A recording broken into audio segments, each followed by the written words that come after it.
So what are we pretending we're fine about today? Nothing. Not on this couch.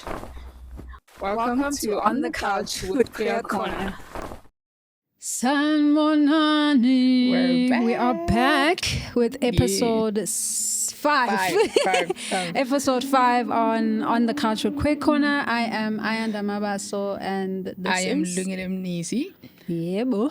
So as we said in the last episode, we were gonna get into a few of the toxic things that we feel like studs are doing in our lesbian community. But before we get Yes. into that, just to ease into the situation, do you feel like people should be shunned from society from doing horrible things?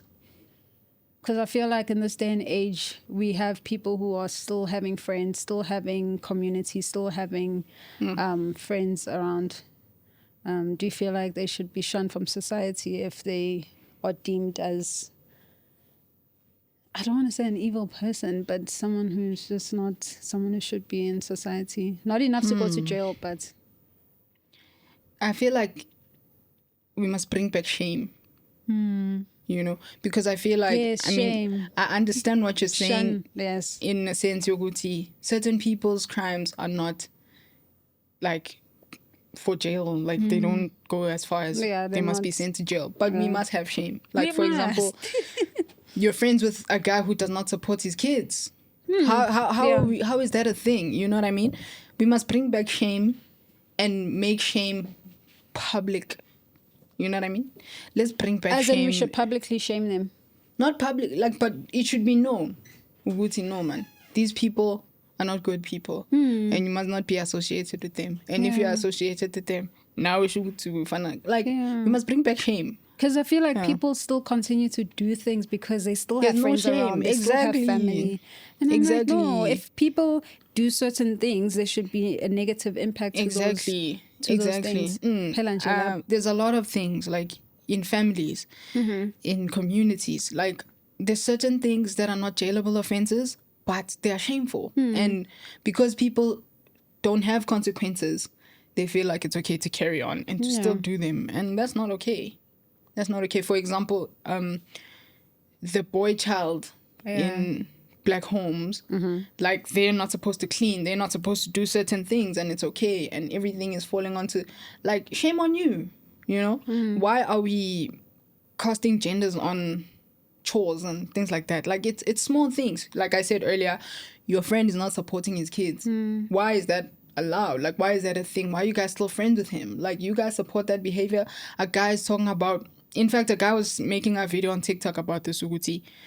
He was about to be intimate with a lady, and he just had this feeling, you know, and he kept asking her, are you sure, and she was like, yeah, I'm sure, but like, this feeling in him persisted to say, no, man, something is wrong. And he stopped it, and then he was accompanying her home, and then he was she ended up saying, no, I was supposed to get inspected, like virginity chlorine and all of that, and I don't know what I was gonna tell my family.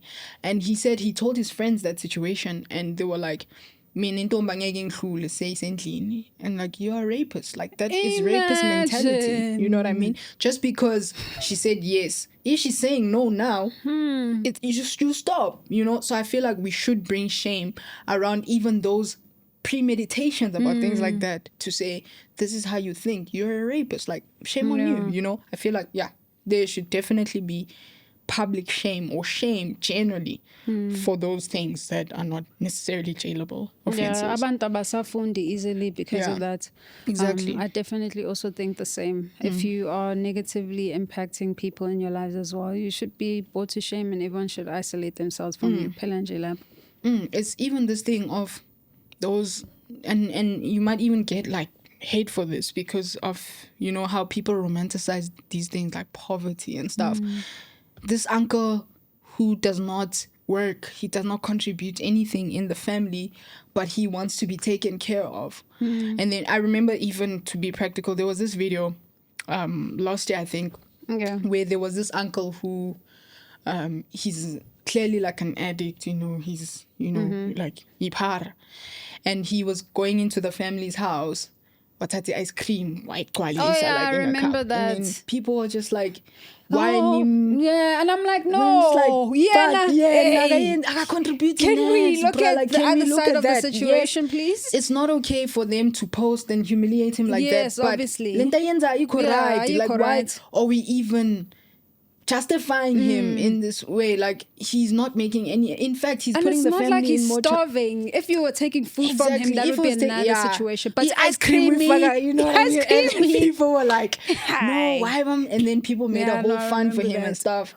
I And was it's just like, like, I understand the shaming of him eating, but you also need to consider the strain that he's put on the Yeah. family. You know what I mean? So I feel like it's a very fine line between the But some two. people would say, oh, it's just, because I saw some comments Yeah, of people people are saying, just oh, like, it's just ice cream. It's 80 rands. He doesn't have that 80 rands to buy that ice cream. Like, you know what I sorry mean? to say, but like, no. No, it's true. I agree with you. But like, you get No. hate for saying these things on a public platform. But guys, and also I feel like if you haven't lived that situation, you won't understand. Yeah, I mean, when I true. saw that video, I was just like, I've seen this in my own life. I've seen this happen. And it's frustrating, Uguti. You guys are making an effort to make sure even ice cream iko endlini. And then this person is just wasting and akayidingi ice cream engakaya. Not that much. You know, I saw it. You know what I mean? No. And it's just like, no, he's going to share with his friend. Why his Why? friends? What if Already it's benefiting? umthwalo, if we may even go that far. Yeah. And then you want to bring more. Guys, I feel like if you know that you're not in a position to take care of yourself and your family's taking care of you, now Stay bacabangele, undercover, yeah, ukuthi, be, you know, now you know, so it's things like that, like, hey, you know, but yeah, it's shame must be brought back. Like, it That must actually be brought brings back. me back to, I don't know if you want to touch on it, but if you're not, No, if you're not go on. comfortable, then we're not. About this whole xenophobia, Afrophobia, illegal foreigner thing. Yeah, what's your is take on that? What is you want me to go first? Yeah. My take on that is, I see the issue. I see the issue, and I see that the number of the unemployed youth is very high because someone, especially the politicians, I heard Umalema say this specifically. He was like, you South Africans don't want the jobs the illegal foreigners have. And I'm like, Kanjan manj. These jobs are basic jobs that a person, I want to say a person who's in the poor, Lower class. who's in the lower, my head, who's in the lower class would want, you know, to support their families. Whether that's working in a restaurant, whether that's being a Bolt driver, whether that's being a cleaner, whether that's being a gardener. There's a huge population here in South Africa, and there's a majority of that population is Black people, and most of the Black community is poor. So how dare you say, Guti, these are jobs that they also wouldn't want? Of course it is. And they're more than capable to do those jobs.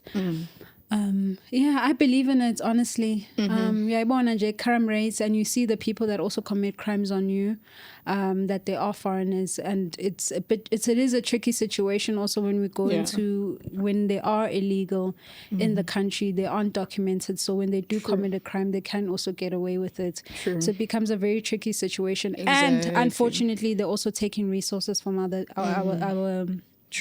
people as well. So I'm for it, honestly. It might be a controversial topic. I know a lot of people don't want to talk about it, but that is my stance. I'm for it.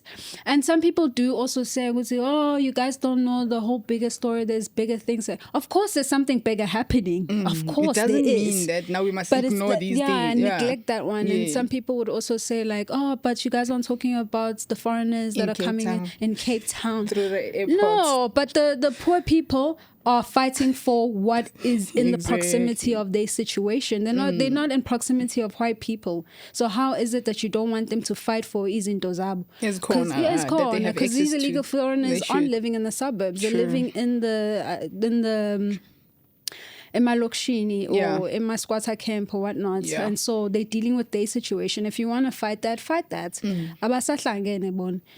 These people are taking their jobs, and it is unfair. And recently also with that March situation happening, I really wanted to go to the march, guys. I won't go deep into why I couldn't go, but I really did want to support it. I am for the cause, but even then, when when it was the first march that happened, was it the Tuesday? Yes, it was a Tuesday. And after that, on social media, there were so many people coming out saying, oh, check is 66 is not working. And they were there was so much complaint. And I'm like, what the hell? What's the point? Of course, there wouldn't be any drivers because they have been the ones. Most of them are the people that are driving. Give people a few months and you will see things change in the country. Give them time to buy scooters or you know what, to get their licenses to actually be in that industry. And people complaining like, oh, I had to wait 10 minutes to get my food. This person couldn't even navigate in my complex. I'm like, are you serious? Are you actually serious right now? And someone was complaining, oh, there was a mother who came with her kids. Like, that's so unprofessional. I'm like, are you dead ass? Are you actually dead ass? Like, what are you speaking about? But yeah, because for me, the first time that I got a black South African, it was a lady, and I had to tip 100 rand. I was so happy, I almost cried because I'm like, yes, she's wanting to support her family and she's doing what she needs to do. And I even tipped her. I was so happy, and I get it. And whoever doesn't see the progress happening, unfortunately, I'm not sure what's going on with you, but there is improvement, and I hope they actually continue doing, and they be consistent with the marches, and it actually becomes a thing. But yeah, of course, there's something bigger happening. The government's now bonile. The funding that they were going to bring out, as well as the president keeping quiet, there obviously is something bigger happening. We might not really know. We have our conspiracy theories as people, but yeah, there's a bigger thing happening. But the situation, it is a problem. So let's just sort that out. But yeah. My take is obviously, like you said, there's bigger things happening. Like there's a lot going on, but we still need to give everything the attention that it deserves. For example, in Makas, the way that people are fighting, it's because this is in close proximity to them. This is their life, you know. And I feel like the reason why people have been complaining is because they want the change to happen instantaneously, and that's not realistic. So I'm also for it. Especially if they're here illegally. Like, it's not fair that the country already is struggling. It's struggling. Like, the country is struggling. The resources that are here are not enough for the people who belong here, who are born here. And then now you want to come, and then you're taking food out of people's mouths. And Mabalwa, now they're the problem. Like, you can't come to someone's house and do as you please. And I feel like the thing that makes it worse is that they not only come to South Africa to get jobs and whatever, they also bring drugs. Like, they cause a mess while they're here as well. If you can go to Brakpan Springs, those motels over there, they use as prostitution houses, and these people are selling South African women to be prostitutes for them. They don't care. Like, literally, it's not their people. They don't care. Exactly. I was seeing a news video on TikTok the other day to say that these people smuggle women from Malawi and other countries into South Africa for the sake of prostitution and stuff. So it's not even good causes that they're coming into South Africa for. And in fact, even after the March thing, they were spotted by the river border thing, say Mozambique or something, trying to cross over. They even had bait for the crocodile. Like, they had raw chicken to distract the crocodile so that they could come cross over the river. Like, the extent that these people are going to come into South Africa and cause even a mess in South Africa. Like, guys, there are processes in order to immigrate to different countries. You know what I mean? Course. They don't follow those processes. Already coming here, they break the law. And then we're supposed to be sympathetic to that. I understand, you know, the thing about, for example, the biggest reference that people make is Cape Town, to say that foreigners are coming into Cape Town and Cape Town is being colonized. That is a problem still, and all of that. It is a problem. It is a problem. But I feel like this one is the problem that is being faced by relatively more people. And so relatively, it will get more attention, you know? So the problem is also our government officials, the police officers. Obviously, who are taking it's the government's fault. We're not saying it isn't. You know what I mean? Yeah. But now people want to shift the focus and need to make it seem like one party is the problem and not. Because now, for example, the government will also allow the blame to fall on the people who are doing the marches in order to avoid or evade that blame going on to them. Because they're playing, for example, they were advocating for this thing of open borders. People at airports are being found with drugs, and shipments of drugs are being found in buses. They want to allow that to happen without being monitored. It will never work. And it's already such a huge problem. You know what I mean? So there's a lot of things that are going on. I just feel like it's being weaponized against South Africa now. Yeah. That's the problem. Now they're saying there's xenophobia in South Africa and all of that. They're turning us against one another using the exact problem that we're facing. Yeah. And they don't understand how hectic it is. These people don't know what's going on in Makas. They don't know how bad it is. That's why it's easy for them to point fingers and say, no, abantu wrong. But it is a problem. It is a huge problem. People don't have jobs. People are hungry. Exactly. It's and a crime huge rate problem. is going up because why? People are hungry. It all goes back, circles back goes back to crime, poverty, and things like that. Beggar. A simple example is spaza shops. There were no shops owned by black people now because amakula everywhere. Literally. And even people in the communities, like black people, South Africans who are opening shops were being threatened. Their shops are being vandalized because these people are taking over that market. And now, even before they were about to leave, there were a lot of like things going around that they're poisoning the food in order to kill people. It's becoming such a mess. It's a mess, guys. If you want to come into people's houses, follow the law, do the right thing, because like you're doing the wrong thing. You're coming here, you're causing bigger problems than they already are. There's already limited resources, limited access to resources. You go to clinics, you go to hospitals. It's overcrowded. The townships are overcrowded. I'm a big room. Go to Alexandra now. How bad is it there? I remember I was on the Uber moto. I really like it. The scooter. And I was going to the police station. It was a very short trip, but the things that I saw shocked me. The way that people are living in Alexandra specifically, because this is where I was passing. It's shocking. It's bad. There's a double-story house. The wall is so close to the house. You can't even move. Go passage. Upstairs is one family. Downstairs is a different family. It's overcrowded. Guys. And to think it's not... It's bad. So I just feel like everything needs to be started over. The whole thing, home affairs, immigration must be started over respectfully. Everyone must go back home. And then the paperwork must be restarted because we don't know who entered legally, who entered illegally, who bribed to get their legal paperwork. And it's so far gone that people also have IDs. You understand? It's bad.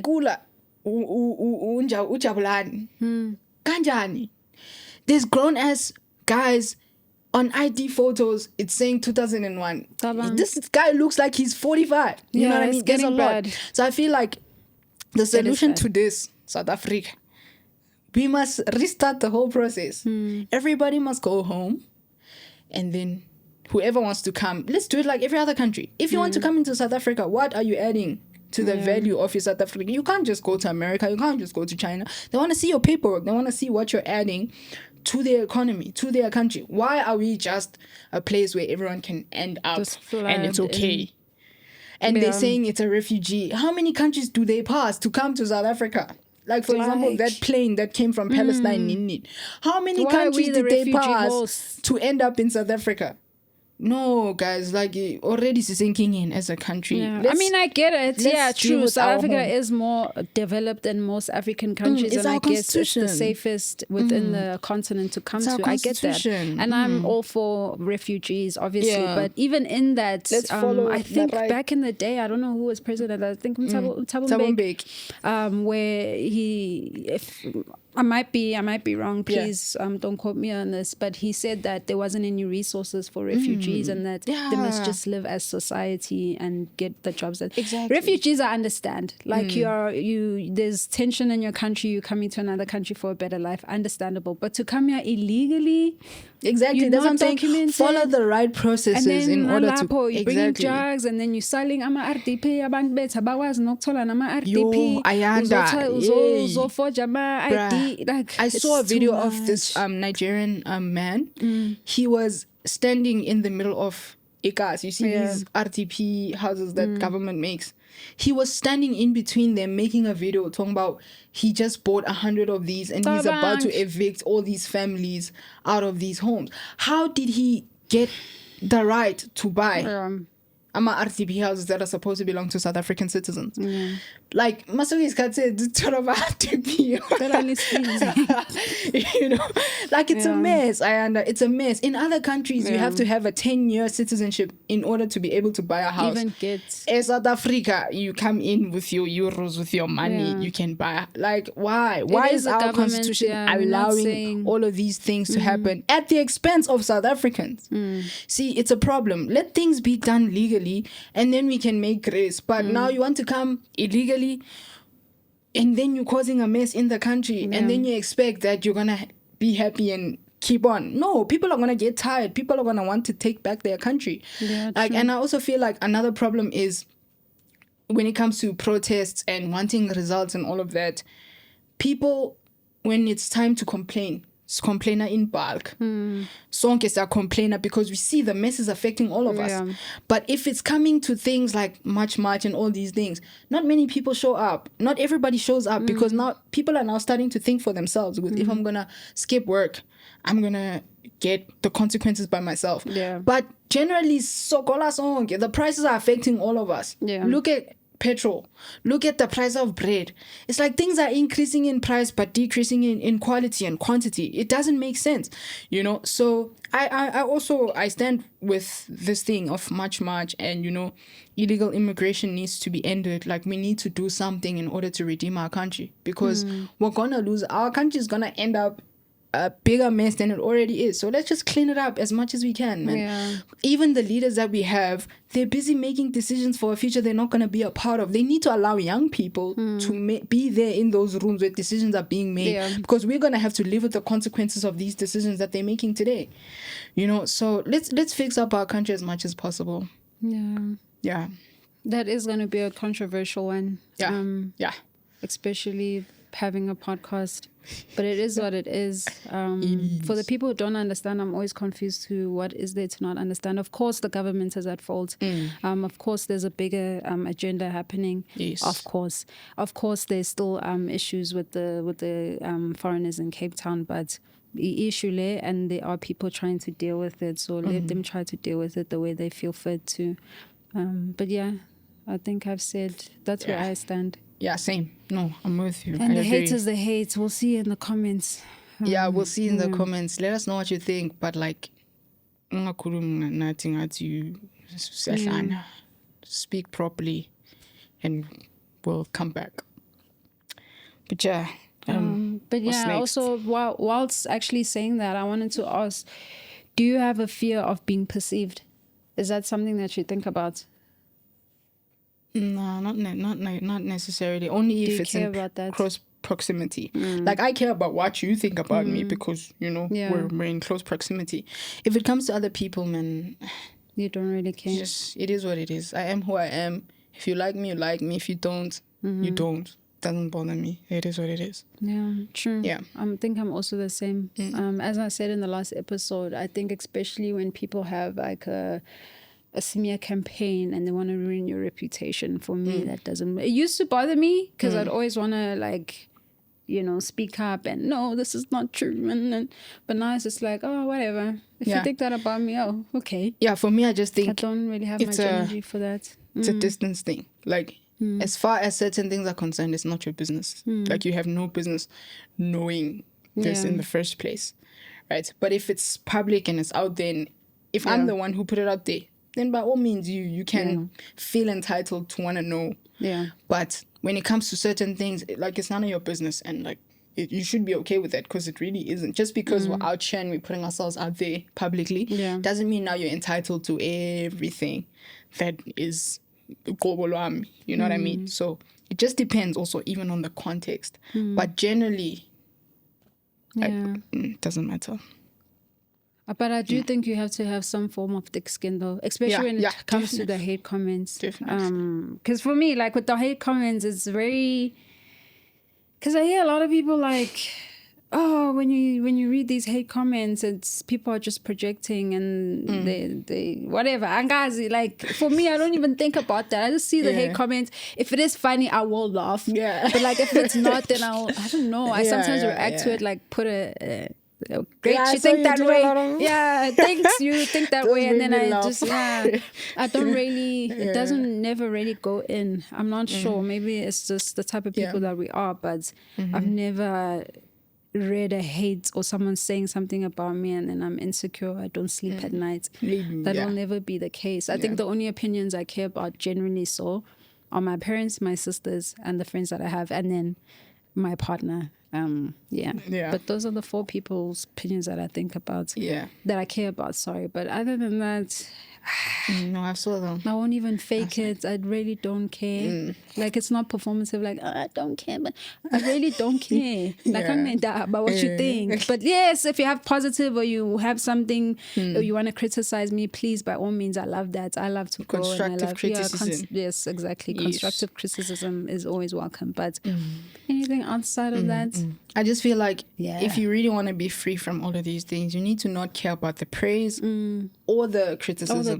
Just be neutral, and then you just take whatever you feel like will help you to be a better person, and you keep it pushing. Because if you're going to be absorbed with all the praise, now it's going to get in your head. And then when it's the opposite, now you're going to be like, oh, and then it's so you just need to be a neutral person and just be firm in who you are as a person. Exactly, and don't be a sponge. I feel like yeah. that's where the problem starts. When you're a sponge and just absorbing, it's gonna take a toll, you know. So if you're just neutral and you're like, okay, like,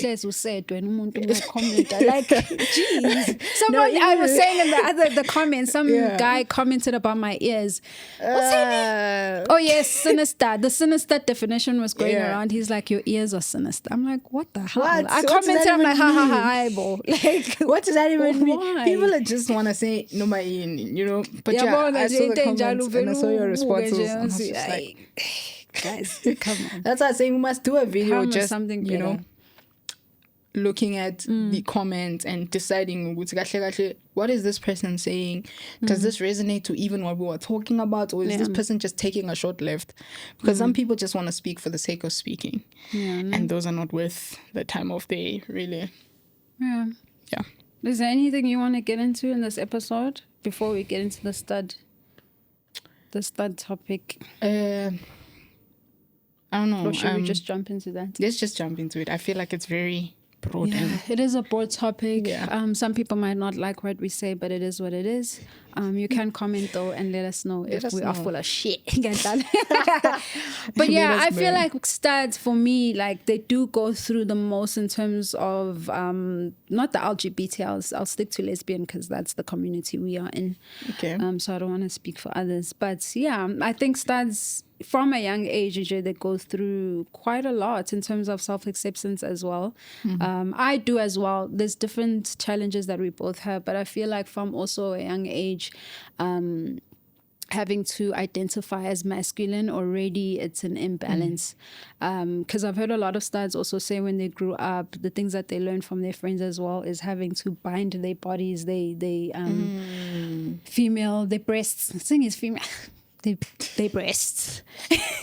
They're having to bind their breasts, you know, to present more masculine, or to become the when they're in a relationship, to be the person that does provide, to be the person that is the man of the house, or the leader, or as they say. So there's a lot of things that they put themselves through now, as well as their friends having influence in order for them to be those type of people. Other than that, I think with studs, how they present also in the world, I feel like we're going back to that other topic where I'm saying you guys are already the face of the lesbians. Is it the face of the lesbians? I would say, because you guys, when people see you at face value, that's what they see. That, I mean, it makes sense, you know, because like relatively, you would have to come out, you know, so it makes sense. If people see the both of us, they wouldn't assume that you're a lesbian, but they would assume that I am. So it can be used that way, but at the same time, and I feel like some of the things that studs face, they did it to themselves. You know, when you become the man of the relationship, you did it to yourself. Like, it's you there, guys. Like, I feel like you're a woman, you know, like there's a difference, like I said in the previous episode, when we touched on this briefly, to say there's a difference if you want to transition. But if you're a stud and you're like a lesbian stud, you're a woman. You know, you need to be in touch with your femininity. I feel like the problem starts when you take on the role of a man. Because that's also why abantu bazothi pete stage, because they feel like you want to be a man, and so you take on these manly responsibilities and roles in the relationship. And it's also comes back to what you're saying, Guti. They go for straight women. Even myself, a couple of years ago, I used to prefer, I wouldn't mind dating a straight woman. I just had this mentality, so good, if I like you, I like you, I don't care if you're straight or whatever, I just like you and I'm gonna get you. And it happened, I got whoever I wanted. But then when you really start to think about it, it comes back to, this person is used, for example, if I was dating a straight woman, this person is used to men. And they used to a certain dynamic in the relationship to say emotions from a man are limited. And then it comes back to you being too emotional. And then provision. When we're going out, I must pay all the time. There's a lot of different things. And it doesn't make sense because we're both women. So, you know, so when studs take on that role, and even if they didn't actively take it on to say, I'm entering this relationship like this, and I'm going to adopt this, if they are treated that way by their partner and they don't correct it immediately, it's going to continue. And then this comes back to these things. This is an original experience. This does not happen generally in the community. This is you. Because it was allowed. It was enabled. You know what I mean? If we're going to use straight couples as an example, if that man is abusive and you let it go, it's going to escalate. It's going to escalate. If he points at you violently, uzoshaya. You need to address and deal with it right there when it starts, so that it doesn't get worse. So I feel like the reason why studs become damaged and broken and they become so toxic is because of all the patterns that they allowed to keep happening that harden them. And then now you find things like studs behave like men. And then it's all of this. That's what I'm saying. I will not be a representative for the studs because this is not me, at least not anymore. I've seen it. I've lived it. I know what it is, Uguti. We allow certain things to happen. We allow our partners to treat us a certain way. And then we grow cold because of this thing. And then we end up going out and being whores. And then we start playing... Not whores. No, whores. For real. Studs can be whores. I'm telling you. End up... In fact, there's a video that these two studs did on TikTok. I was commenting like, guys. Like, they like, you know that sound? How can you come here if you can't run? How can you come here on TikTok? It's a sound, right? And they were using that sound to say, how can you date a stud if you're not strong emotionally? They will grate your heart. They will... So talking about all the things that studs will do to hurt you in a relationship. And that comes from the fact that they are hurt themselves. Hurt people. You need to heal. And I feel like another thing... And there's suppressed emotions as well with studs you know what I mean? Because especially the studs that do hang out with males a lot. Because now they think they're on the same level. And your hormones... Women hormones are different. And now you're associating with people who don't express themselves that much. Yes, men can cry. Yes, all of that. But testosterone and estrogen are two different types of hormones. And a woman needs to actively always be expressing herself. And she needs to be regulated as well. And so if you're not having that... or you're not showing emotion, you're not speaking up. You're gonna be a healed person. It's not going to happen. It's not going to work. So they allow this to carry on. And then they become cold.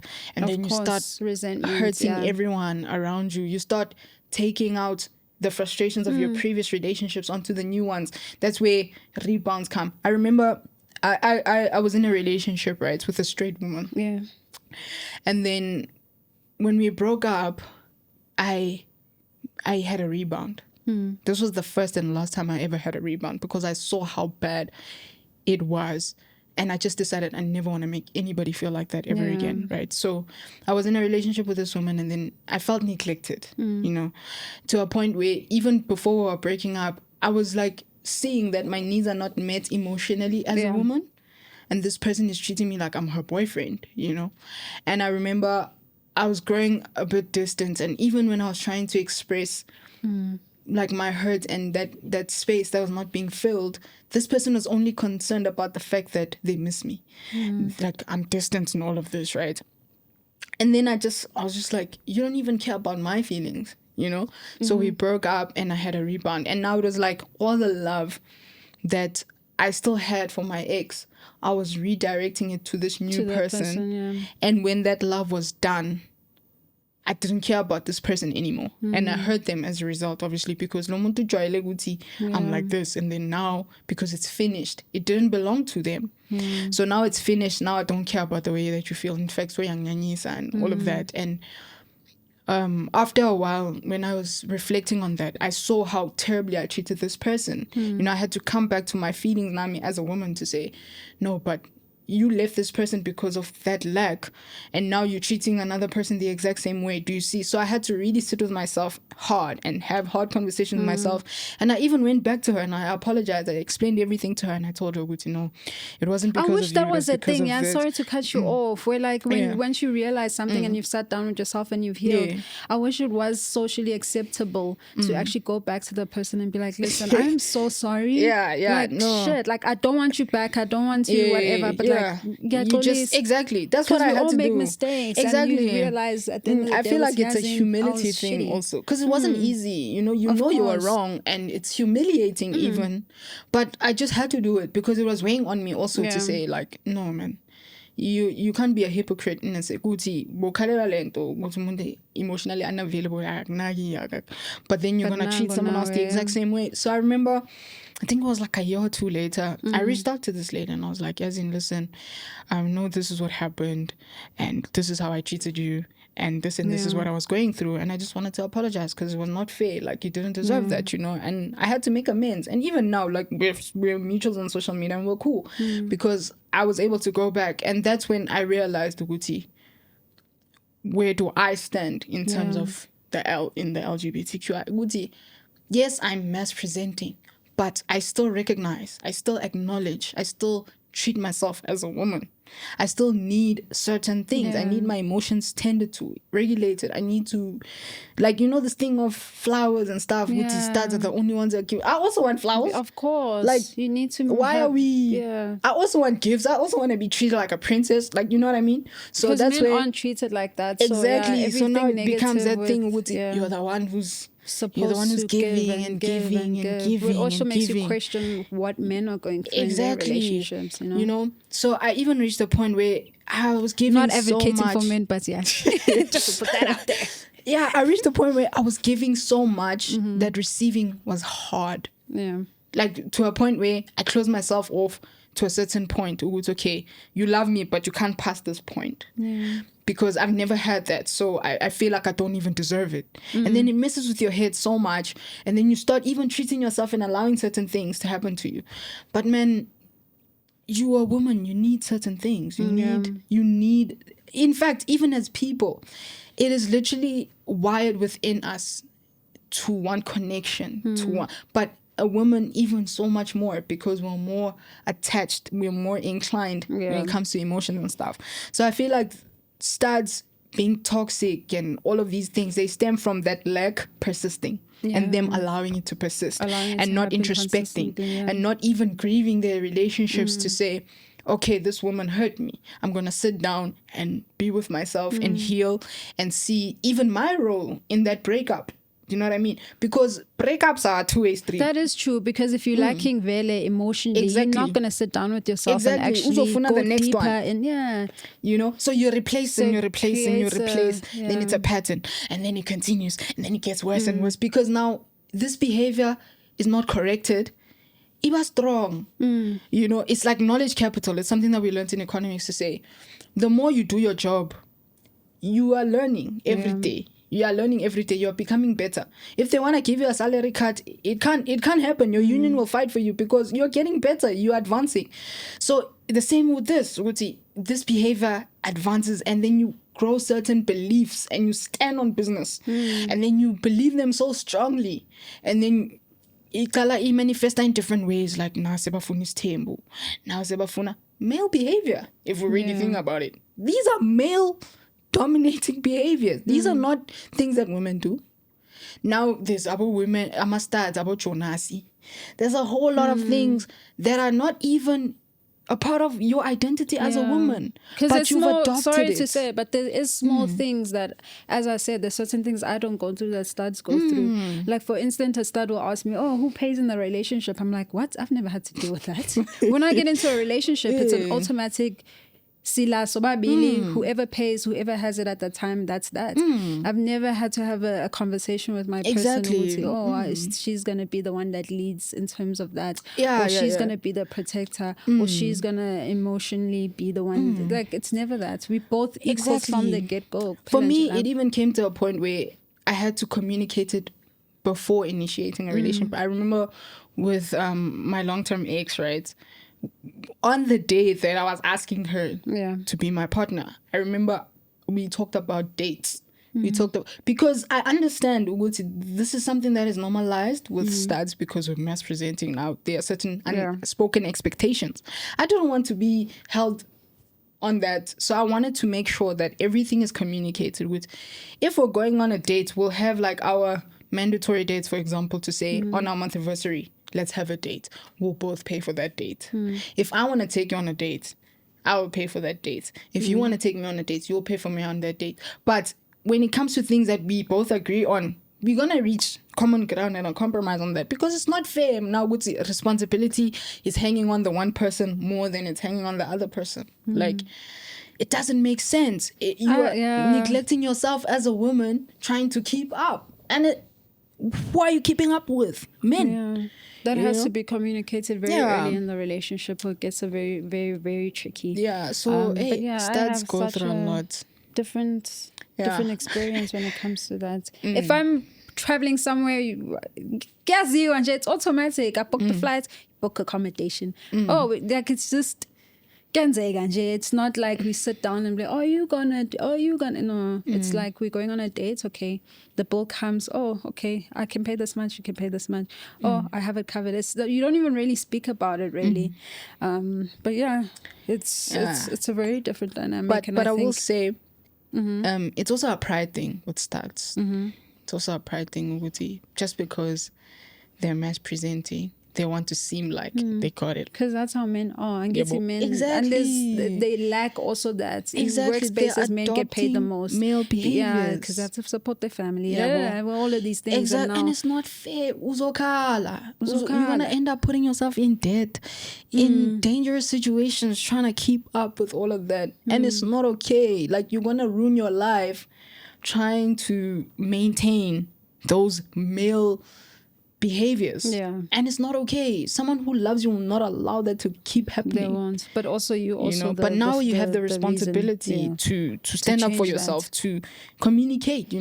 So studs, most of the problems that they go through, most of the people that they turn into, it's your own fault.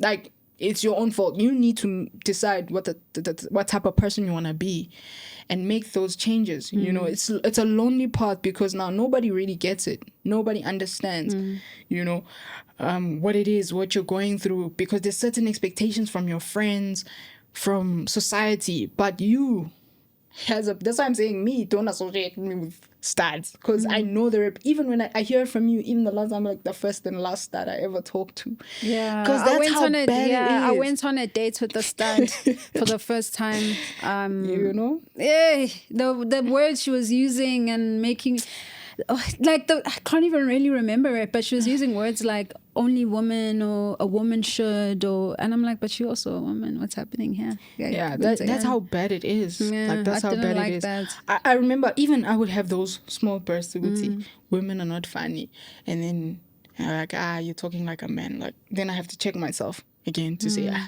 okay, you know what I mean? But you need, like I said, it's a personal thing to decide, who are you? Where do you stand? Yeah. Where are you going to stand when it comes to friendships, when it comes to relationships? Like, what type of person are you, and what are you allowing? What are you enabling in your life? Because most of these things that studs are doing, they're male behaviors. They are male behaviors, I'm telling you now. Like, and it's your fault. And they're not males, and that's where it gets tricky. Exactly. You're not a man. Like, you're not a man. If you want to trans into a man, okay. But you're not a man right now. Like, so it's frustrating. And you frustrate yourself. And then you go into society and you cause a mess. And now studs are known for certain things. And people like, we're shocked. How? Now you, even, like, I remember even my previous partner, be chance because I'm a stud. Really? Yeah, I'm a stud. And I was like, don't associate me with any of that. You know, and then I remember even something random happened where I posted a video saying that you're a girl, like you're not a man. If she wanted a man, she would have a man. And she was like, that's where I was just like, oh, okay. You like in touch with your femininity, like you know, and that's when but like it's crazy. Studs out here, a reputation. Are you right, guys? For me, like, I think it would be in terms of attraction, it's not necessarily like they're not into, yes, it's because they're more masculine presenting and the actions around that, but also it's the presentation for me as well. Yeah. I need you to look, smell, act, and all of those things. Me and you have the same type. Yeah, we have the same type.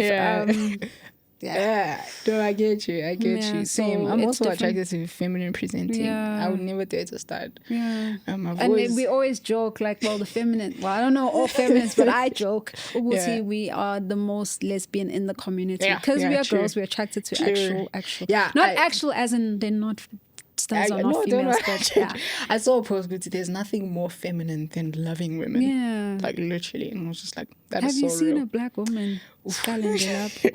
That is so real.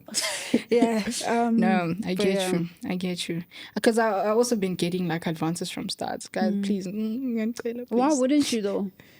I'm not if attracted. It matters, okay. I'm not attracted to. Because then, masculinity. If I'm going to go as far as dating a stud, I might as well get a boyfriend. No, I'm joking. Don't say that. That's not the same thing. But I'm just not attracted to masculinity. Yeah, I like femininity. I always say that now when it starts like, but why? I'm like, the same way you don't, I don't. Yeah, I just like femininity and that softness and that calmness that comes with femininity. I mean, you can have a strong personality and all of that, but the presentation and the smell, like you said, like all these small things that make up femininity. I love it. They're nice. They're really nice. It feels like a hug. It feels like home. Yeah. But so I'm not sure what else is there to speak necessarily on the topic, or you have something you want to dive into. No, what's the wildest experience that a stud has said that you are just like,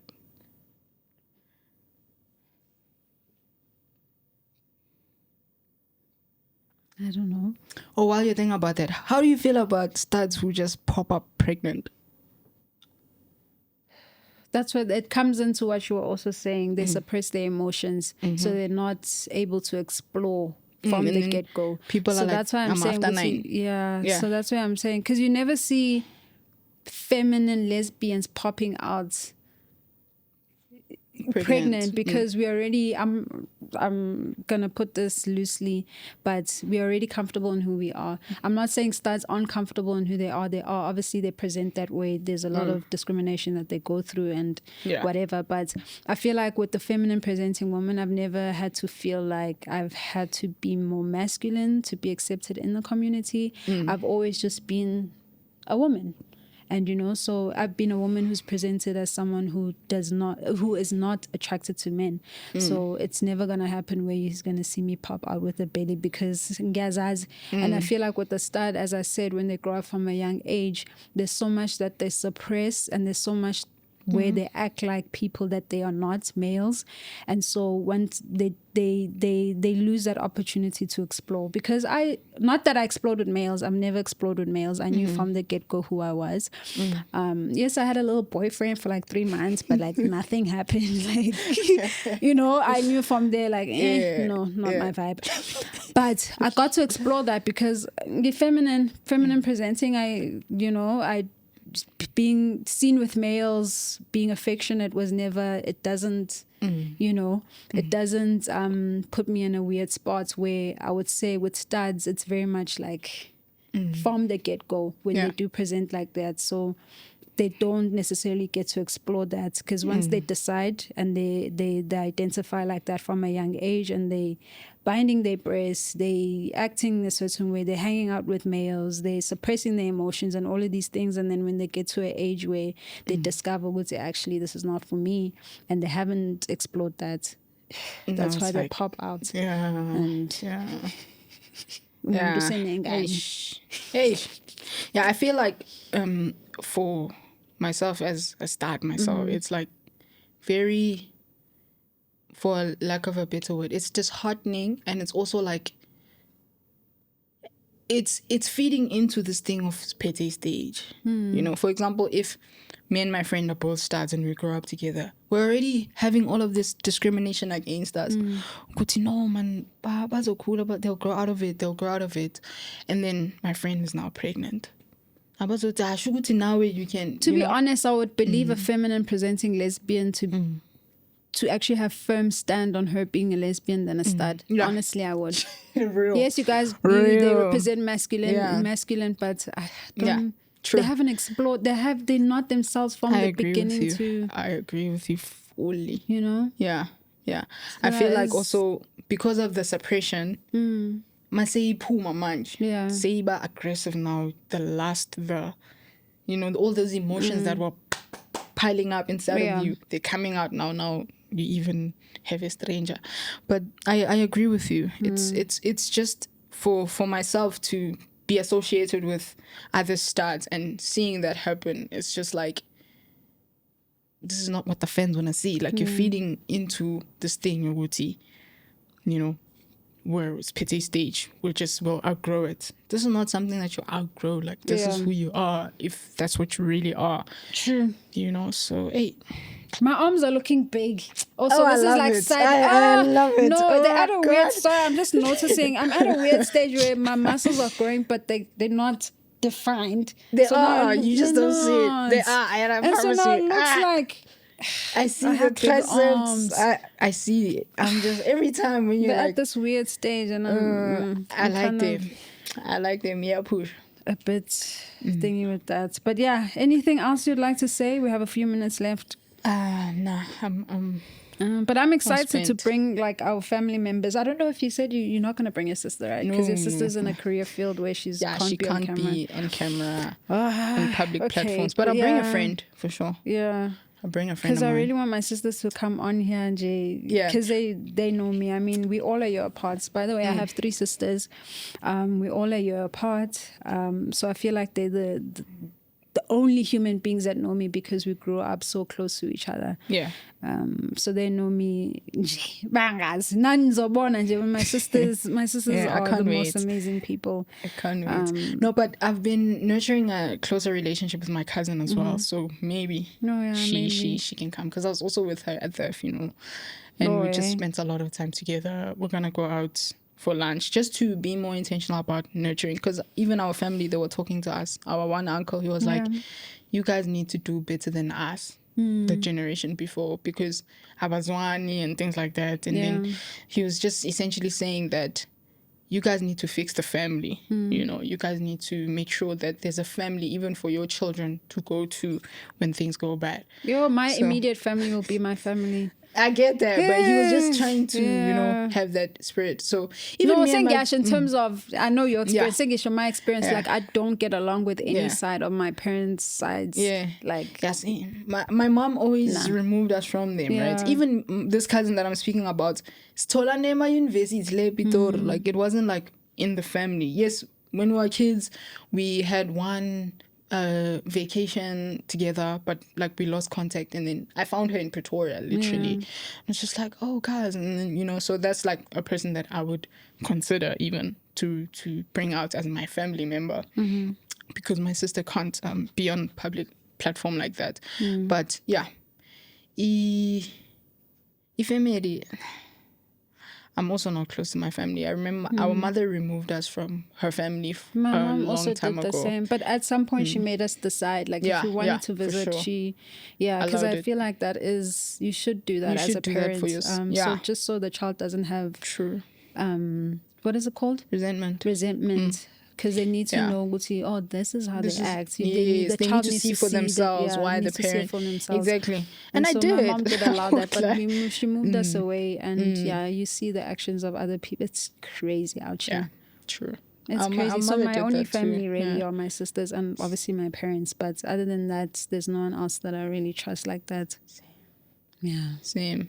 I saw our mother did it at a young age, but then she also gave us room to observe and see why, and then to also decide because you even go there. One thing I don't like about family is the questions, man. And even the questions, they don't feel comfortable. They're not coming from a place of love. It's like It's curiosity, trying to find out where you are in life, and they're asking you, trying to be evasive as possible, but they're pressing, and you're just like, Malume, African. Is it a permanent job? Yo, Is it? I'm like, what the hell? Why are you asking so many And it's not questions the way it's loving questions. It's very much like, I want to see where you fishing are in for life. information. Yeah, bro. Yeah. And yeah, because I know what they're capable of, I just try to keep my distance. I think there's only one person who my mother trusted us with in our family, and that person I still try to reach out to from time to time. But nakona. You know why distance, in? Why distance? Yes, distance. I'm saying that person distanced themselves. No. They try to. It's just that we don't get the time. But I try to just reach out now and again, not to create too much familiarity, because I feel like when family sees excess, they capitalize on it. So I just keep them at arm's length. Well, not arm's length, very further than that. Yeah. And just pop in from time to time at a funeral, pop in, Yeah, but my cousin would be the person I would bring. Oh, okay. Yeah, we just should after have some that. time nurturing the relationship. Yeah, but also, guys, if you guys have people you want to see on the show, please do let us know. We'll bring them on here. Yes. It doesn't matter. They do obviously have to be in the LGBT community, but yeah, anyone you'd like to see to hear their perspective on whatever conversations that we have on the couch, please do let us know. Please do comment it down below. Yeah, please engage in the comments, ask questions, send anonymous questions to the email address, and just let us know what you think. Would love to talk about some of the things that you guys bring up, even on our episodes. And please criticize us. I love a good, positive criticism. Yeah. I love it. Yeah. Just don't be weird. Yeah, that's where the problem Talk starts. about my ears, but say, goes, Ayanda, maybe you should 1, 2, and 3. I love that. I will definitely listen. Please do. Yeah, we're here to grow as well. Like we said, we're not perfect. We're not out here to give life instructions. We also want to grow. So we'd also like to hear from you. And we want to see how we can also do better and improve. So feel free to share your thoughts and even things, like I said, that you want to hear on the podcast. But yeah, that's it for me. Because I also haven't been on the internet for long. You've been on the internet longer than I have. Because I joined social media 2023. Oh, I mean, I had your little 2020. Instagram, but as in having a platform and actually having people engage with you, even when you're not on their platform, they check in, or things like that, where people actually know you. Yeah. What was my question? Oh yes, I wanted to ask, how do you feel about? Do you get recognized in public? I don't know if that's sometimes. do you? How do you feel about that? It depends how the person approaches me. Because I remember, especially while I was still living in Pretoria, there would be people who would just be too, I'd be walking with my partner in a mall, and then some random person is running and jumping on me. Jump! I would be so flabbergasted. I would just be like, oh, whoa, what's going on, And it's also like, some of them would be like, can we get a picture? And That's then the now they're thing, ignoring the person that I'm with, and it's like so rude, because I'm new one, So it also it depends on the approach. I even think there was a point where I was denying it that it was me, because it got that bad. Like, the people who'd recognize me would act so too much, like sexualizing me and doing weird things. That's the thing. Exactly. That's why I even limited the amount of things that I share about myself online, because of that. People think they know be you. entitled. And then I remember even when I would go to the club, I remember this one time this lady asked me if I'm long, so I was like, yeah. And then she was like, can I get a picture? And so we took pictures. And then she was like, do you have a girlfriend? I was like, yes. And then she She was like, okay. She was like sad and all of that. And then as the night was progressing, the more we were drinking, she was like watching me the whole time, to a point where she followed me to the bathroom and tried to push me into the bathroom stall. Like, she was just being weird, you know? So I started to deny that it was me. Like, I would just be like, oh, I get that a lot, but it's not me. Because it was that bad, you know. But now I people do recognize me and just like, oh yeah, it's me, and then they're really cool about it, which I respect. I think it's also something that I also addressed on my social media platform. Like, guys, I understand, Woodsy, you know, you might see me and then you might get excited, but like, please, I'm a person just like you. Guys, you know, like, I'm a person. Approach me as a person. I don't bite, so please don't bite me. Like, let's just respect each other, because get to uza. Like, it's scary, you know. But yeah, I'm a baby and on the internet, and when I joined 2023, but my platform started I was the first time someone recognized me, I was so confused. I was like, what? What is happening? Because like the first time I was at an event, a friend invited me in my hometown. So I walk into this event. It was a transgender thing happening. And so I walk into this event. People are looking at me, but I'm thinking like, is there something, what's happening? Like, you know. And there was a time within the event where I stepped out just to sit outside, and a lady comes up to me, she sits next to me, and is like, Ayanda. I'm like, yeah. I'm like, who?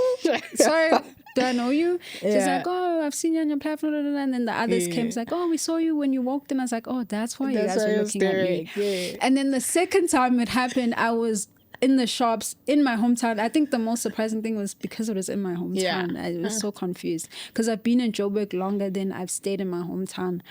And so I get into the shop.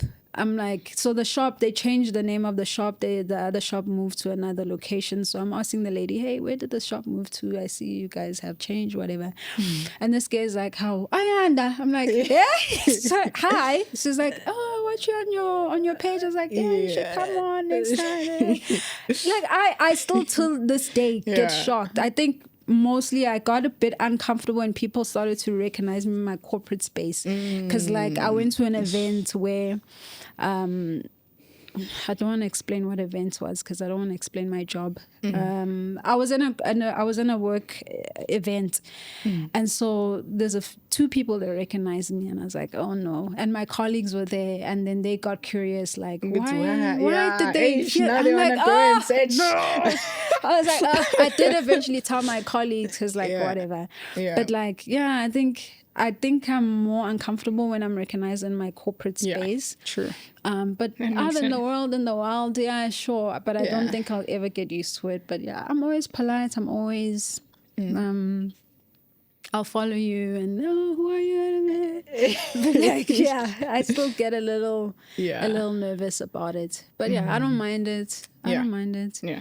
As long as you are respectful, obviously. Exactly. That's where, just be respectful. And I'm a person just like you. So that's it. You don't have to treat me like I'm some statue that no.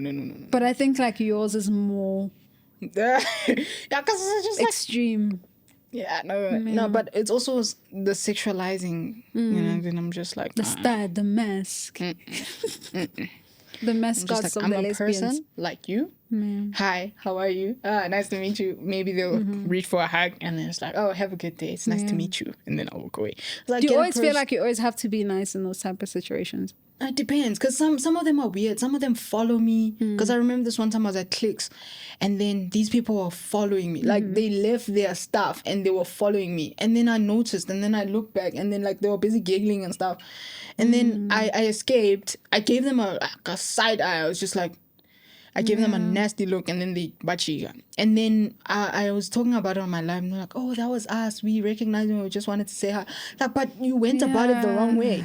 Sometimes I'll be sitting at a restaurant eating, and then someone will come and be like, oh, my friend is sitting over there. She's shy to come and talk to you. Now I must leave my lunch and come and greet your friend. Like, as consider a name, guys. You know what I mean? It's just about the approach, but I don't mind it. I don't mind it. Yeah. Okay, that was just a random question I wanted to ask, but I think we will cut it there. Yes, that's it. So that's it for episode 5. 5. Yes. Again, please, guys, send your comments, your anonymous questions, and we will read them out on episode 6. Yes. At queercornersa@gmail.com. Thank you. Thank you, guys. We'll see you on the next one.